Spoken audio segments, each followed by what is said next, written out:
Bismillahirrahmanirrahim.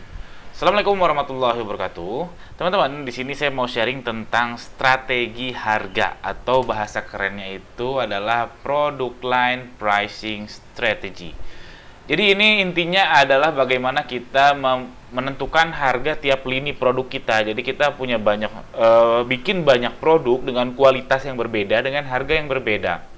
Dan umumnya itu pasti dibikin dari murah sampai ke mahal. Contoh yang paling temen tahu pasti adalah Samsung. Samsung itu ada HP yang murah, yang kacang goreng, yang orang-orang banyak beli, ada juga yang mahal. Mana yang paling banyak laris, paling banyak laku? Tentu yang murah. Yang murah itu paling banyak laku. Lalu mana yang profit? Tentu yang mahal. Nah, itu pricing strategi mereka bagaimana biar menjangkau pasar di menengah ke bawah, menengah ke atas, dan tetap profit. Dan Xiaomi, nah saya fans berat Xiaomi, ini HP saya. HP saya Xiaomi, dan saya sangat suka. Xiaomi menetapkan diri sebagai brand murah, tapi dia juga jual brand mahal, jual dengan harga yang mahal. Ada yang mahalnya. Bayangkan yang murahnya aja bagus, apalagi yang mahal. Nah, itu brand strategi dan produk line strategi dari mereka. Mana yang lebih laku? Nah, ini belum tentu, karena siapa tahu orang yang dari Samsung pindah ke Xiaomi beli yang high-end-nya Xiaomi, yang mahalnya di Xiaomi. Di mana produk paling mahal di Xiaomi itu mungkin setengah harganya dari harga Samsung. Nah, itu memang strategi beda-beda. Itu contoh yang paling umum terjadi. Nah, sekarang saya mau ngasih lihat strategi pricing saya atau produk line pricing strategi saya. Ini saya akan kasih lihat toko saya. Sebenarnya saya agak bingung ya kenapa ya orang-orang yang sharing tips bisnis itu kadang takut ngasih lihat tokonya gitu.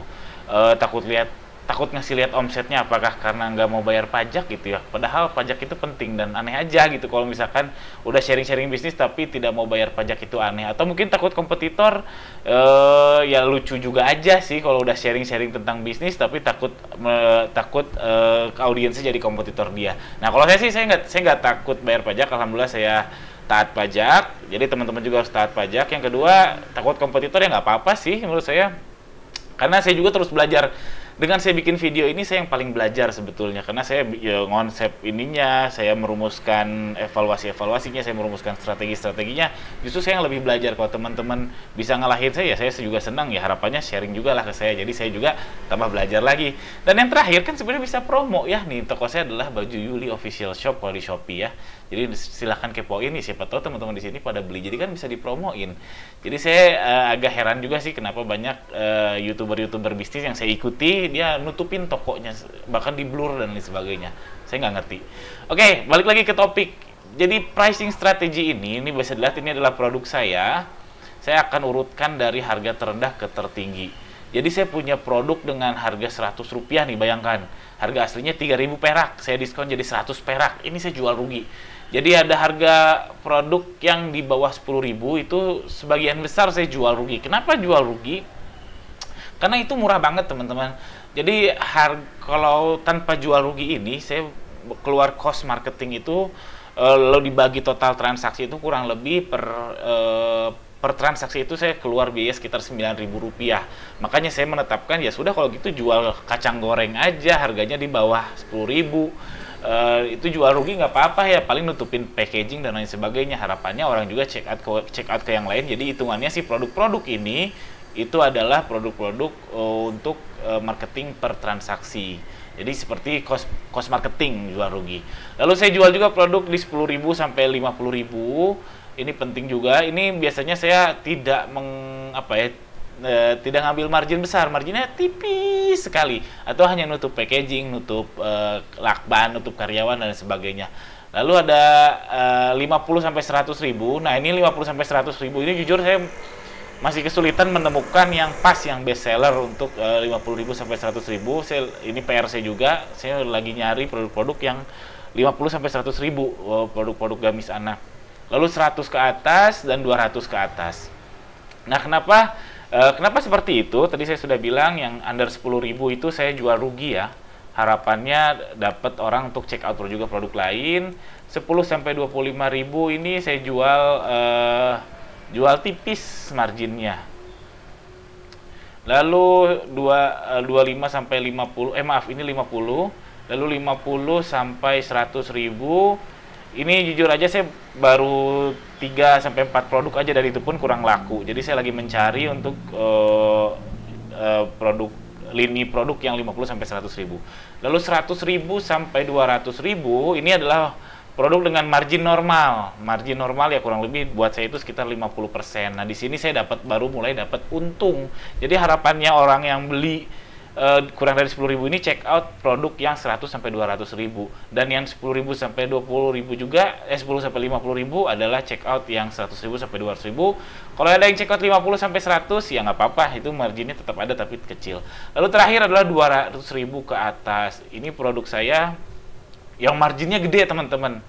Ini sengaja, padahal HPP-nya sama aja. Jadi ada produk-produk yang HPP-nya sama aja tapi saya jual mahal. Jadi langsung saya sebutkan produknya adalah produk couple.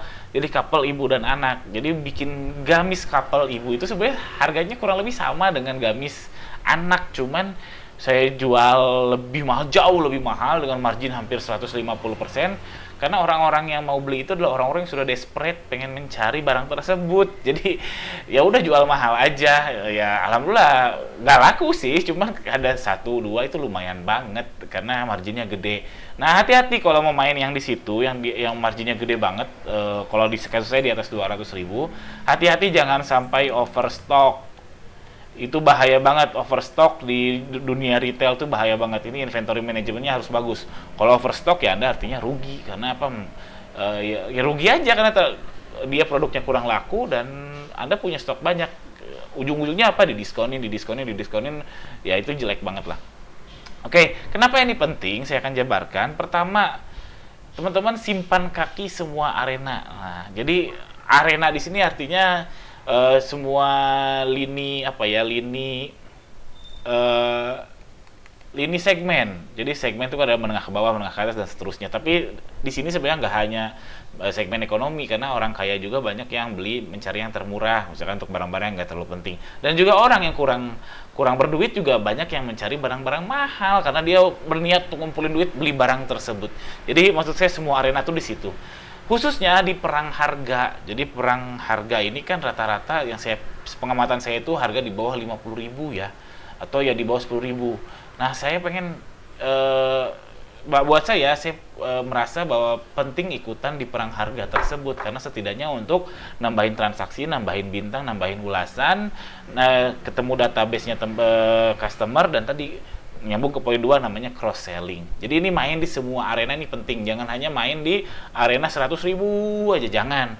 Itu entah gimana caranya, produksi baru kayak, atau bikin produk yang lain kayak, atau impor produk yang lain kayak, sehingga teman-teman bisa main di berbagai lini harga tadi. Apakah kategorinya harus sama dengan saya? Nggak harus. Teman-teman bisa definisikan sendiri, misalkan under 50 ribu, under 100 ribu, 100 sampai 150, itu terserah aja. Yang jelas harus ada di tiap lini. Lalu yang kedua adalah cross selling. Tadi saya sudah bilang bahwa harapan saya adalah orang tuh check out juga produk yang lain. Jadi yang check out produk harga 100 ribu terus melihat yang 10 ribu, beli deh. Nah, beli juga deh. Toh harganya cuma 10 ribu, lumayan. Nah, harapannya kayak gitu. Itulah namanya cross selling. Yang parameter utamanya adalah namanya parcel size. Parcel size itu berapa banyak tiap pesanan teman-teman, berapa SKU sih di setiap pesanan, berapa SKU atau berapa artikel, itu dirata-ratain aja. Kalau saya itu di sekitar di 1,6, jadi kurang lebih satu customer itu check out 1,6 artikel, ya kan nggak bisa dibagi gitu ya, cuman itu kan rata-rata aja. Nah, ini penting sekali cross selling ini, karena semua brand besar juga melakukan hal yang sama. Nike jual sepatu sama kaos kakinya, nggak jual sepatu doang. Nike jual sepatu sama bajunya juga. Lalu Xiaomi juga sama. Xiaomi jual HP, jual TWS-nya juga, dan seterusnya. Itu sudah umum. Jadi kalau teman-teman nggak ngerti cross selling itu segera googling, karena itu penting sekali cross selling. Cuman ada satu syarat utama cross selling adalah audience harus sama. Ini sangat-sangat penting. Kalau audiensnya beda, jadinya gagal si cross selling ini. Apa itu audiens sama? Jadi saya perlihatkan toko saya lagi. Jadi saya itu sebenarnya jualan utamanya itu adalah gamis anak, teman-teman. Audiens saya adalah ibu-ibu muslim. Lalu kenapa saya nggak jual jilbab untuk ibu-ibu? Nah, ini jilbab untuk ibu-ibu atau cadar untuk ibu-ibu. Dan alhamdulillah laku juga gitu. Dan saya tidak harus menggeser audiens saya. Jadi orang yang nyari gamis anak, ada jilbab buat dirinya, ya udah beli juga sekalian. Atau bisa dibalik, ada yang ibu-ibu lagi nyari jilbab untuk sehari-hari, lalu ada produk gamis anak, beliin juga deh buat anak, dan seterusnya. Itu namanya cross selling. Ingat, audiensnya harus sama. Belum lagi nyangkut ke FBS dan lain sebagainya. Kalau audiensnya berbeda itu mengganggu atau merusak algoritma. Jadi contoh yang ngaco yang pernah saya temukan di lapangan itu, ada yang jualan mainan dan juga jualan kaos kekinian. Jadi kalau mainan kan jelas target pasarnya adalah orang tua ya. Mainan anak ini orang tua.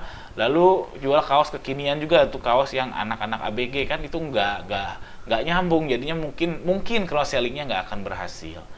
Ini alasan kedua. Lalu alasan ketiga adalah promo tematik. Jadi khususnya di Shopee, karena saya 70% penjualannya di Shopee.